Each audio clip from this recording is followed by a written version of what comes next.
I got to get the self-esteem and the confidence to apply for a role in the Youth Advisory Committee for the Embassy of the Netherlands in Kenya.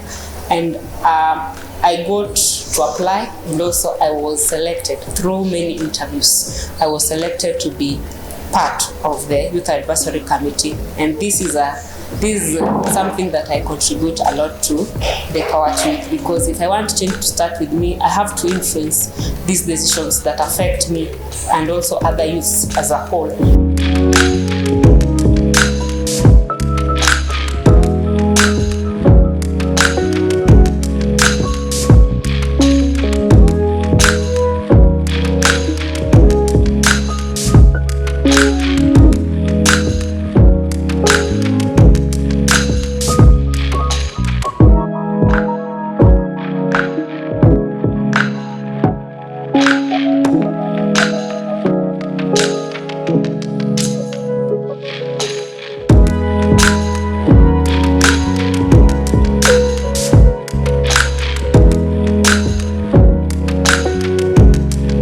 So, who is this young and ambitious lady? My name is Aphline Yogo, and I am a programs coordinator from My Small Way Youth Organization that is in Homabay County. We do most of empowerment of girls and young women because we want to enable or create an enabling environment for the girls and young women to thrive, more so in the decision-making spaces, because this is where we can add our voice and also meaningfully participate and engage with the stakeholders and also the decision makers up there. Yep, we were right. She is one smart lady. But where did her journey with us begin? I joined Power to Youth back in 2021. That is when I met them first. That was in Ratonyo North at Kimira Oluch Hall. Yeah, that was my first meeting with the Power to Youth, and the engagement was very interesting. Yeah. Interesting? Tell us more. Comes from the title bit of it, like Power to You, power to me as a youth, and the bit of change starting with me. I am a person in the community, and I know what goes around, and also I am also the person who can come up with interventions that can steer us ahead. So that was one key thing that made me join Power to Youth, because it was about a change that is going to start with me as a person from the community, like a right holder in the community.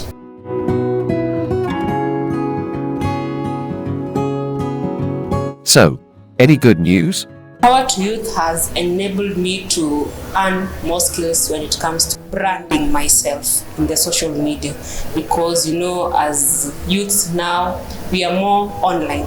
So, and then online comes with a lot of stuff. So how am I branding myself online? And again, how am I pitching for what I do in the community? And then when it comes to networking and also cross-learning, because through networking is when I get to meet people who I can learn from, and also engage with other youths from other counties, because Power to Youth is in Siaya County, it is in Kajiado County, and also Migori County. So when we come together and cross-learn, we get to understand how best my other youth do stuff, and what can I borrow and bring back to the community.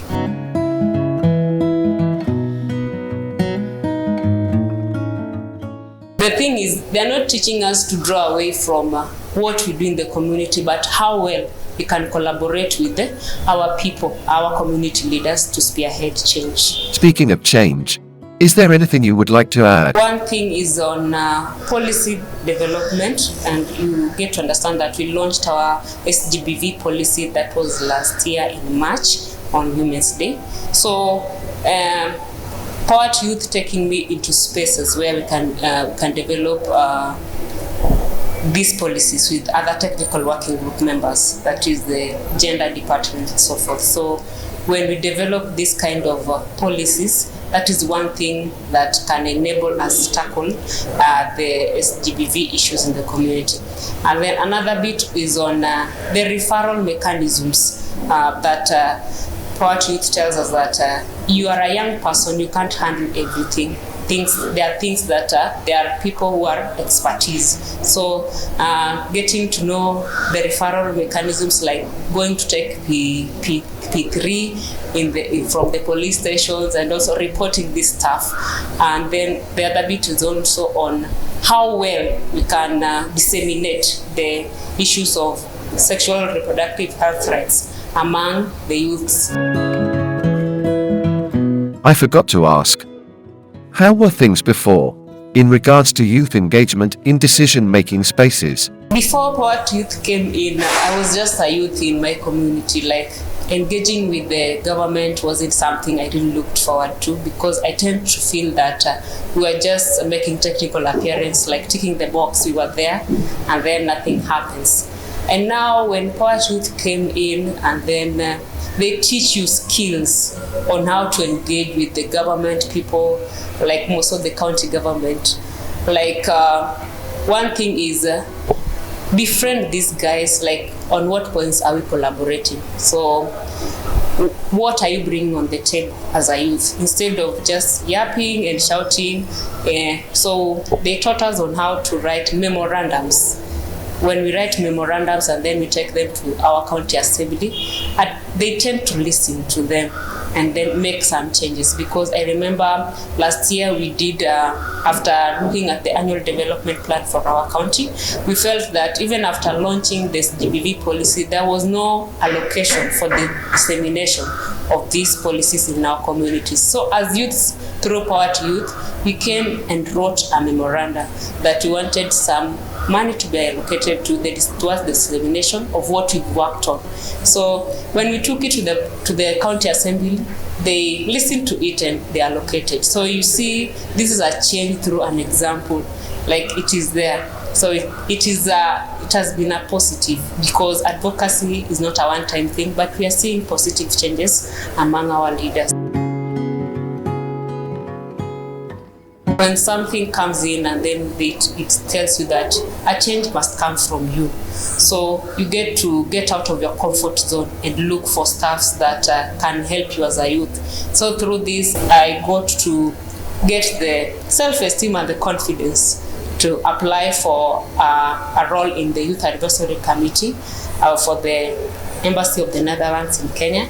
And I got to apply, and also I was selected through many interviews. I was selected to be part of the Youth Advisory Committee, and this is something that I contribute a lot to the Power to Youth, because if I want change to start with me, I have to influence these decisions that affect me and also other youths as a whole, even globally, and also through all these advocacy spheres. Well, congratulations for that.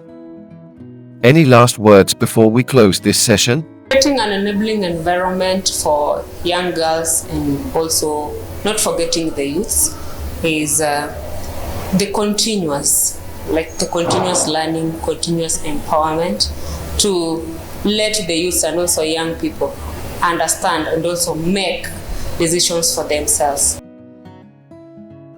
I'd really champion for continuous empowerment on what is vital for us to create change in the community. Because when we understand ourselves and also we know what we want, there is nothing that can stop us, because as we always say, there is nothing for youth without the youth. Don't miss the second episode of The Change Makers. On the next episode, we highlight another brilliant young person creating change. You don't want to miss that. Change starts with you. Change starts with youth.